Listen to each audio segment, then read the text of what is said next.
ফিরে এলাম বিরতির পর। আপনারা দেখছেন চেতনা টিভি রাইস অনলাইন ক্লাসে। এই মুহূর্তে আজকে আমরা রয়েছি কম্পিউটার সায়েন্স ক্লাসে। আমাদের সঙ্গে স্যার রয়েছেন। আমি আর কথা না বাড়িয়ে সরাসরি স্যারের ক্লাসে চলে যেতে চাইবো। Sir please. আচ্ছা, আমি ডিভাইস ম্যানেজমেন্ট বললাম। ডিভাইস ম্যানেজমেন্টের পর ফাইল ম্যানেজমেন্ট। ফাইল জিনিসটা কি আগে বুঝতে হবে। ফাইল জিনিসটা কি?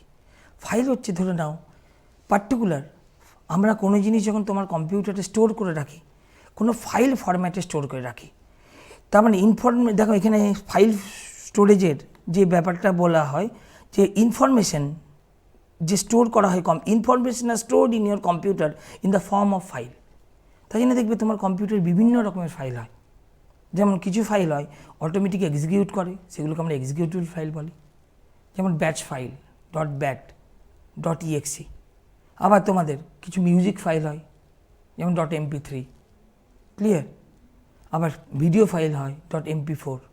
আবার ডকুমেন্ট ফাইল হয় .docx তার এক্সটেনশন, কিংবা এক্সেল ফাইল হয় .xlsx যার এক্সটেনশন, কিংবা এই যে তোমাদের আমি পাওয়ার পয়েন্টে এই জিনিসগুলো স্লাইডে দেখাচ্ছি পাওয়ার পয়েন্ট .pptx তার এক্সটেনশন।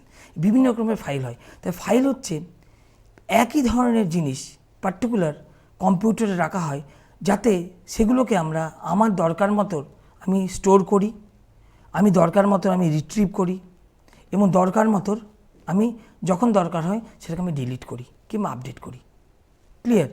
তার মানে ইনফরমেশন যাই আমি কম্পিউটারে স্টোর করছি সেটাকে আমরা ফাইল হিসেবে স্টোর করছি। এবারে যদি তোমাকে বলা হয় ইনফরমেশনটা কি, তো ইনফরমেশন কিন্তু প্রসেস ডেটাকে আমরা যখন প্রসেস করি যে জিনিসটা পাই সেটা হচ্ছে আমরা ইনফরমেশন। তো আমি দেখো এখানে লেখা আছে information are stored in our computer in the form of file.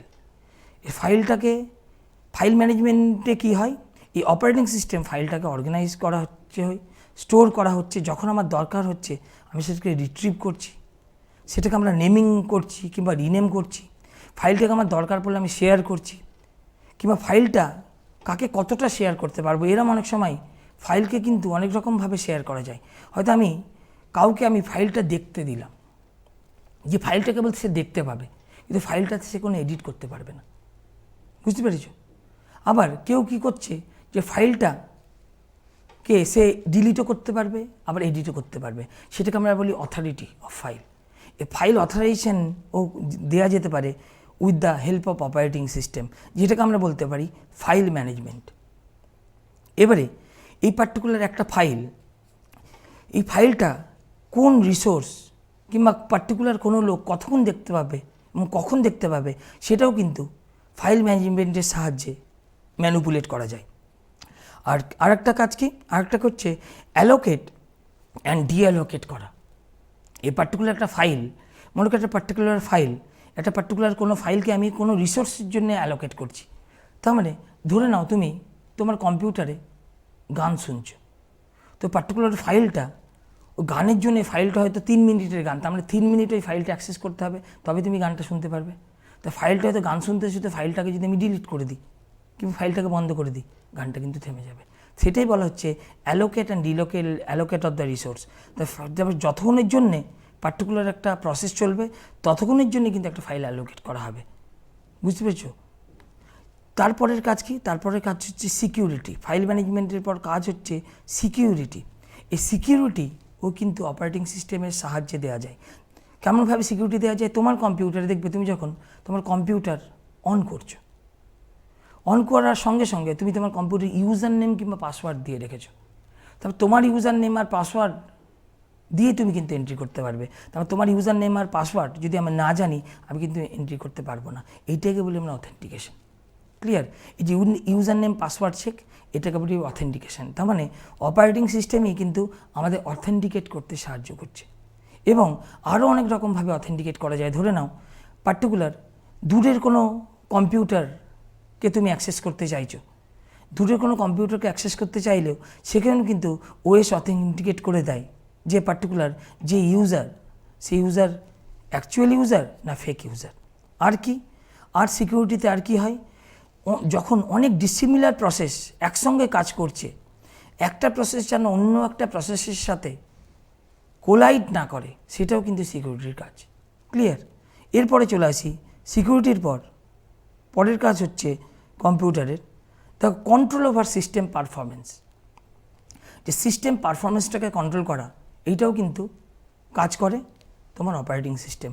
R job accounting, তারপর look after the resource and user, তার পার্টিকুলার কোন রিসোর্সটা কোন ইউজার ব্যবহার করছে। কেন অপারেটিং সিস্টেম, এরপরে আমি হয়তো বলবো অপারেটিং সিস্টেম এরকম অনেক ধরনের হয় যে একটা অপারেটিং সিস্টেমে একসঙ্গে অনেক লোক কাজ করতে পারে এবং একসঙ্গে বিভিন্ন কাজ একটাই অপারেটিং সিস্টেম পারফর্ম করে, সেটাও হতে পারে। এই জব অ্যাকাউন্টিং সেই কাজটাই, যে look after the resource and user, যে কোন ইউজার কোন রিসোর্স নিয়ে কাজ করছে এবং কতক্ষণের জন্য সেই রিসোর্সটা তার কাছে অ্যালট হবে, ক্লিয়ার, সেটা হচ্ছে জব অ্যাকাউন্টিংয়ের মধ্যে পড়ে। আর কন্ট্রোল ওভার সিস্টেম পারফরমেন্স বললাম, it is done by calculating the difference times of request and times of response. তার মানে মনে করে ধরে নাও পার্টিকুলার তুমি তোমার কম্পিউটারকে তুমি কোনো কাজ করতে বললে, এই কাজ করার সঙ্গে সঙ্গে সে কাজের একটা উত্তর দিল, এই কাজের উত্তর দেওয়ার যে টাইমটা সেইটাই দেরি হতে পারে আবার তাড়াতাড়ি হতে পারে। এই যাতে জিনিসটা খুব তাড়াতাড়ি ত্বরান্বিত হয় সেটাকেই বলা হচ্ছে সিস্টেম পারফরমেন্সটাকে কন্ট্রোল করা, সেটাও কিন্তু অপারেটিং সিস্টেমের সাহায্যে করা হয়। এবং আরেকটা কী কাজ, আরেকটা কাজ হচ্ছে কমান্ড ইন্টারপ্রিটেশন, আর তারপরের কাজ হচ্ছে কি না কমান্ড ইন্টারপ্রিটেশন। কমান্ড ইন্টারপ্রিটেশন মানে কি, তোমার কম্পিউটারে তুমি যা জিনিস ইনপুট করছো সেই জিনিসটা কম্পিউটারের ভাষায় বুঝিয়ে দেয়া, ক্লিয়ার, সেটাইকেই বলা হচ্ছে কমান্ড ইন্টারপ্রিটেশন। দেখো লেখা আছে interface between user and rest of the system. Command তার মানে এটাও একটু পরে আমি হয়তো তোমাদের বলবো জিইউআই অপারেটিং সিস্টেম অথবা সিইউআই অপারেটিং সিস্টেম নিয়ে, তখন হয়তো এই কমান্ড ইন্টারপ্রিটেশনের সম্বন্ধে আমি আরও বিস্তর আলোচনা করব। এবারে বলি আরেকটা বলা হচ্ছে operating system coordinate between other software and user. সেটা হয়তো আমি তোমাদের আগেও বলেছি যে অপারেটিং সিস্টেম কিন্তু আদার সফটওয়্যারের সাথেও ইন্টারাক্ট করে। যেমন আদার সফটওয়্যার যেমন তোমাকে বলছিলাম এমএস ওয়ার্ড হতে পারে, এমএস এক্সেল হতে পারে। তার জন্য বলেছিলাম যে অপারেটিং সিস্টেমে যে এমএস ওয়ার্ড বলো আর এমএস এক্সেল বলো, তোমার অপারেটিং সিস্টেমটি যদি ইনস্টল না করে থাকে ওয়ার্ড এক্সেল পাওয়ার পয়েন্ট কিছুই তাই জন্য তোমার রান করবে না। ক্লিয়ার, এইগুলোই হচ্ছে অপারেটিং সিস্টেমের মেন কাজ। এবারে অপারেটিং সিস্টেমের মেন কাজ বোঝা গেল। এবার এই অপারেটিং সিস্টেমটা ভালো কিংবা কত উচ্চমানের অপারেটিং সিস্টেম বুঝবে কেমন করে, সেটাকে বলা হচ্ছে পারফরমেন্স অফ অপারেটিং সিস্টেম। যে অপারেটিং সিস্টেমের পারফরমেন্স কেমন করে আমি বুঝবো যে অপারেটিং সিস্টেমটা ভালো অপারেটিং সিস্টেম না খারাপ অপারেটিং সিস্টেম। এখানে ভালো খারাপ বলবো না, যে অপারেটিং সিস্টেমটা আমি যে ধরনের কাজ করি সে ধরনের কাজের উপযোগী কি না, এখানে ভালো খারাপ না বলে এইটাই বলা উচিত। কেন দেখো তুমি কোন লেভেলে কাজ করছো তার উপরেই নির্ভর করে তুমি কী ধরনের অপারেটিং সিস্টেম ব্যবহার করবে। তুমি সার্ভার লেভেলে কাজ করলে তোমাকে সার্ভার লেভেলের অপারেটিং সিস্টেম ব্যবহার করতে হবে, নেটওয়ার্ক লেভেলে কাজ করলে তোমাকে নেটওয়ার্ক লেভেলের অপারেটিং সিস্টেম ব্যবহার করতে হবে। আর তুমি যদি হাউস হোল্ড পারপাসে কাজ করো তবে আমি সাধারণত উইন্ডোজ এক্সপি এরকম অপারেটিং সিস্টেম ব্যবহার করলেও চলবে। কিন্তু তুমি যদি সার্ভার লেভেলে কাজ করো হয়তো তোমার window XP operating system use করে সার্ভার লেভেলের কাজ কিন্তু তাতে তুমি করতে পারবে না, তার জন্য তোমাকে হয়তো সার্ভার অপারেটিং সিস্টেম ব্যবহার করতে হবে। সেগুলো নিয়েও আমি বিস্তর আলোচনা করব। এই পারফরমেন্স অফ অপারেটিং সিস্টেম বোঝাবার জন্যই কথাগুলো আমি টানলাম। তাহলে একটা পারফরমেন্স অফ অপারেটিং সিস্টেম বুঝতে পারবে কেমন করে, with the help of throughput, turn around time and response time. Throughput কি, থ্রুপুটটা দেখো ইট is the amount of work system can able to perform per unit time. তার মানে পার ইউনিট টাইমে একটা পার্টিকুলার কম্পিউটার মানে তাতে অপারেটিং সিস্টেম থাকবে কতটা জব করতে পারছে সেটাকে বলছি তার থ্রুপুট। তার মানে এখানেই দেখো লেখা আছে that is the number of job done by a system per unit time, সেটাকে আমরা বলছি তার থ্রুপুট। আর কার সাহায্যে বোঝা যায়, টার্ন অ্যারাউন্ড টাইম আর response time. Turnaround time মানে কি, it is the time between the submission of job to the system for processing and the time of completion of job. আমি আরও সহজভাবে বোঝার স্বার্থে এরমভাবে বলি, তুমি কম্পিউটারে একটা গানের ওপরে ডবল ক্লিক করলে, যে গানের উপর ডবল ক্লিক করলে গানটা শুরু হয়ে গেল, গানটা শুরু হওয়ার গানটা শেষ হতে যতক্ষণ সময় লাগছে সেটাকে বলছি আমরা টার্ন অ্যারাউন্ড টাইম। এই বোঝার স্বার্থে আমি গান দিয়ে বোঝাবার চেষ্টা করছি, হয়তো তাতে তোমাদের বুঝতে সুবিধা হবে বলে। আর রেসপন্স টাইম মানে কি, রেসপন্স টাইম মানে মনে করো তুমি একটা গানের উপর ডবল ক্লিক করলে গানটা যখন বাজতে শুরু করলো সেটা হচ্ছে রেসপন্স টাইম। তারপর টার্ন অ্যারাউন্ড টাইম মানে বলা হচ্ছে এখন শেষ অবধি কাজটাকে বলছি আমরা টার্ন অ্যারাউন্ড টাইম। আর কাজটা জাস্ট সবে শুরু হচ্ছে মানে জাস্ট সবে তুমি রেসপন্স পাচ্ছ। ধরো না তুমি কম্পিউটারে একটা বইয়ের প্রিন্ট আউট দিলে, বই হয়তো 100টা পাতা আছে, এই 100টা পাতা আছে সেটা তুমি প্রিন্ট আউট দিলে, এবার প্রিন্টার তো প্রিন্ট আউট বার করবে। প্রিন্ট আউট যখন বার করবে তুমি যে এই কম্পিউটারে তুমি কন্ট্রোল পি প্রেস করলে কিংবা পার্টিকুলার প্রিন্টের যে আইকনটা থাকে সেটার উপর ডবল ক্লিক করলে সঙ্গে সঙ্গে প্রিন্ট যে শুরু হলো যে কিংবা প্রিন্ট শুরু হতে যে টাইমটা লাগলো সেটাকে বলছি আমরা রেসপন্স টাইম। আর প্রিন্ট শেষ হয়ে গেল, যতগুলো তোমার পাতা ছিল প্রত্যেকটা পাতার প্রিন্ট শেষ হয়ে গেল, সেটাকে বলছি আমরা টার্ন অ্যারাউন্ড টাইম। ক্লিয়ার? এই হচ্ছে টার্ন অ্যারাউন্ড টাইম আর রেসপন্স টাইমের মধ্যে তফাৎ। এবার আমি চলে যাব পরের টপিকে। সেই টপিকটা হচ্ছে টাইপস অফ অপারেটিং সিস্টেম। এই অপারেটিং সিস্টেম কিন্তু বিভিন্ন রকমের অপারেটিং সিস্টেম আছে। বিভিন্ন রকমের অপারেটিং সিস্টেম তোমার কম্পিউটারে ইউজ করা হয়। দেখো এখানে বিভিন্ন রকমের অপারেটিং সিস্টেম তুমি দেখতে পাচ্ছ, যেমন distributed operating system, networking operating system, batch operating system, time sharing operating system, GUI operating system, CUI operating system, multitasking operating system, multi user operating system, embedded operating system. আবার mobile operating সিস্টেমও এক ধরনের operating সিস্টেমের মধ্যে ধরা হবে। আবার operating সিস্টেমকে এরমভাবেও ভাগ করা হয় অনেক জায়গায়, প্রপাইটারি অপারেটিং সিস্টেম আর নন প্রপাইটারি অপারেটিং সিস্টেম। আর কিছু অপারেটিং সিস্টেম আছে যার মালিক আছে, যেমন উইন্ডোজ অপারেটিং সিস্টেম কার না, উইন্ডোজ অপারেটিং সিস্টেমটা মাইক্রোসফটের।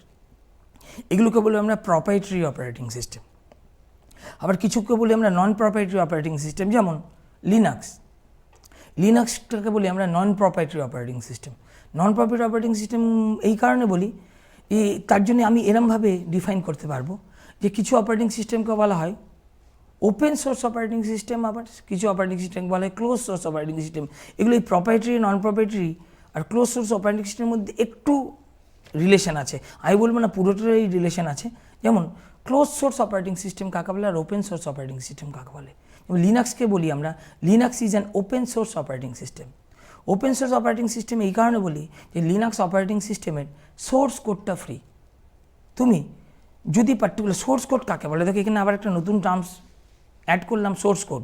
যদি বা সোর্স কোড নিয়ে হয়তো আমি আগেও ক্লাসে আলোচনা করেছি, সোর্স কোড কাকে বলি। তবে এখানে দুটো প্রশ্ন আসতে পারে যে সোর্স কোড কী আর অবজেক্ট কোড কী। মানে কোনো ইউজার কোনো প্রোগ্রাম লিখছে, সেই প্রোগ্রামটাকে বলি আমরা সোর্স কোড অথবা সোর্স প্রোগ্রাম। কারণ তুমি ইউজার হয়তো C কিংবা C++ কিংবা জাভাতে কোনো প্রোগ্রাম লিখছে, সেই প্রোগ্রামটা কিন্তু কম্পিউটার বোঝে না, কেন কম্পিউটার শূন্য এক ছাড়া কিছু বোঝে না। হয়তো তোমরাও জানো যে কম্পিউটার বাইনারি ডিজিট 0 আর 1 ছাড়া কিছু বোঝে না। এবারে এই পার্টিকুলার এই সোর্স কোড যেটা তুমি লিখছো C++, জাভা এরম কোনো কিংবা পাইথন এরম কোনো প্রোগ্রামিং ল্যাঙ্গুয়েজে, সেটা যখন 0-1 কনভার্ট হয়ে যাচ্ছে, তার মানে মেশিন ল্যাঙ্গুয়েজে কিংবা বাইনারি ডিজিটে কনভার্ট হয়ে যাচ্ছে, তখন কিন্তু কম্পিউটার সেই জিনিসটাকে বুঝতে পারছে, তখন সেটাকে বলি আমরা অবজেক্ট কোড। ক্লিয়ার? এবার আমি বলতে চাইছিলাম যে ওপেন সোর্স অপারেটিং সিস্টেম হচ্ছে সেই অপারেটিং সিস্টেমগুলোকে আমরা ওপেন সোর্স অপারেটিং সিস্টেম বলবো যার source code free. Source code free থাকলে কী হবে, সেই অপারেটিং সিস্টেমগুলোকে তুমি চাইলে ম্যানিপুলেট করতে পারবে। অবশ্যই তোমার সেই লেভেলের নলেজ থাকতে হবে। আর ক্লোজ সোর্স অপারেটিং সিস্টেম আমরা তাকে বলছি যে অপারেটিং সিস্টেমের সোর্স কোড কিন্তু ফ্রি নয়, সেগুলোকে আমরা বলছি close source operating system. Clear? তা ওপেন সোর্স অপারেটিং সিস্টেম আর ক্লোজ সোর্স অপারেটিং সিস্টেম এরমভাবে অপারেটিং সিস্টেম বলা যেতে পারে। লিনাক্সকে আমরা বলি ওপেন সোর্স, আবার উইন্ডোজ অপারেটিং সিস্টেমকে বলি আমরা ক্লোজ সোর্স অপারেটিং সিস্টেম। আবার আমরা অনেক সময় বলি উইন্ডোজকে বলি আমরা প্রপাইটারি অপারেটিং সিস্টেম, তার মানে উইন্ডোজের মালিকানা আছে। আর লিনাক্সকে বলছি আমরা নন প্রপাইটারি অপারেটিং সিস্টেম। সেরকম অপারেটিং সিস্টেমকে আরও অনেক রকমভাবে ভাগ করা হচ্ছে, যেমন GUI operating system. GUI means graphical user interface operating system. আমি এক্ষুনি ইন্টারফেস নিয়ে কথা বললাম। What do you mean by interface? Interface means medium between two entity. তার মানে দুটো মিডিয়ামের মধ্যে একটা অস্তিত্বকে আমরা ইন্টারফেস বলি। গ্রাফিক্যাল ইউজার ইন্টারফেস, গ্রাফিক্স মানে কি? গ্রাফিক্স মানে পিকচার। তবে যেখানে যে ইন্টারফেসে বিভিন্ন রকমের ছবি ইন্টারফেসের কাজ করে, তাকে আমরা গ্রাফিক্যাল ইউজার ইন্টারফেস বলি। যেমন ধরে নাও উইন্ডোজ অপারেটিং সিস্টেমে তুমি রিসাইকেল বিন দেখতে পাও, উইন্ডোজ অপারেটিং সিস্টেমে তুমি মাই কম্পিউটার দেখতে পারো, মাই নেটওয়ার্ক প্লাস দেখতে পাও, রিসাইকেল বিন দেখতে পাও। এগুলো কি? এগুলো তো একটা ছবি। তার জন্যই বলছি আমরা graphical user interface operating system. সেরকম অ্যান্ড্রয়েডকেও বলতে পারো Android is a graphical user interface operating system.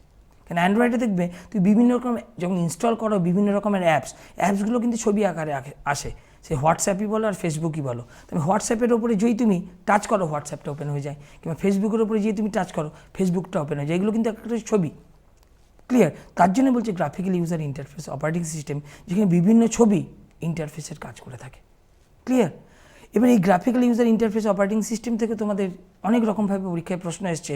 যেমন তোমাদের প্রশ্ন এসছে যে তুমি যেমন রিসাইকেল বিন কিংবা মাই কম্পিউটার, এর ওপরে যখন তুমি মাউস কার্সারটা প্লেস করো তখন তুমি একটা হেল্প পপ আপ করে, সেটাকে আমরা কী বলি? এরমভাবে পরীক্ষায় প্রশ্ন এসছে, when you place the mouse pointer over certain icon it will show the function of that icon. মানে ধরে নাও আমি আজকে প্রথম ধরে নাও কম্পিউটারে বসলাম, এবার রিসাইকেল বিন বলে একটা আইকন দেখতে পাচ্ছি। এবার রিসাইকেল বিনের কাজ কি আমি জানি না, যে আমি রিসাইকেল বিনের ওপরে মাউস পয়েন্টারটা প্লেস করলাম, সঙ্গে একটা ছোটো হেল্প পপ আপ করলো, কী লেখা থাকলো যে ডিলিটেড ফাইল স্টোরড হেয়ার। এই যে ছোটো হেল্পটা পপ আপ করলো, এখান থেকে বুঝতে পারলাম যে রিসাইকেল বিনের উপরে রিসাইকেল বিনের ভেতরে কী থাকে, যে কোনো ফাইল ডিলিট করলে তার ভেতরে চলে যায়। এইটাকে বলি আমরা টুল টিপ অথবা স্ক্রিন টিপ। ক্লিয়ার? তাহলে এরমভাবে মনে রাখবে, when we place the mouse pointer over certain icon it will show the function of that icon which is called tool tip or screen tip. কিংবা এরমভাবে তুমি অনেক সময় দেখতে পাও যে উইন্ডোজের কর্নারে একটা ঘড়ি দেখতে পাও, ওই কর্নারে যে ঘড়িটা দেখতে পাও ওই ঘড়িটার নাম কি? ওই ঘড়িটাকে আমরা বলি রিয়েল টাইম ক্লক। এরমভাবে কিন্তু তোমাদের পরীক্ষায় প্রশ্ন এসছে যে পার্টিকুলার যে ঘড়িটা আমরা দেখতে পাই, ঘড়িটাকে আমরা কী বলে থাকি? ওই ঘড়িটা আমরা বলে থাকি রিয়েল টাইম ক্লক। ঠিক আছে? এবং জিওআই যেমন অপারেটিং সিস্টেম হয়, সেরকম সিওআই অপারেটিং সিস্টেম নিয়েও আমি আরও অনেক কিছু বলবো। ওকে স্যার, আবারও একটা বিরতি নেওয়ার সময় হয়ে গেছে, আমরা বিরতির পর ফিরে আসছি আপনার ক্লাসে। একটা ছোট্ট বিরতি, বিরতির পর আবারও দেখা হচ্ছে। এবং প্রথমে যেমনটা বলছিলাম যে খুব ইম্পর্টেন্ট একটা ক্লাস, ইম্পর্টেন্ট একটা সাবজেক্ট, ইম্পর্টেন্ট একটা টপিকে আজকে আমরা রয়েছি। সো প্লিজ স্টুডেন্টস ফলো আস। একটা ছোট্ট ব্রেকের পর ফিরছি, সঙ্গে থাকুন।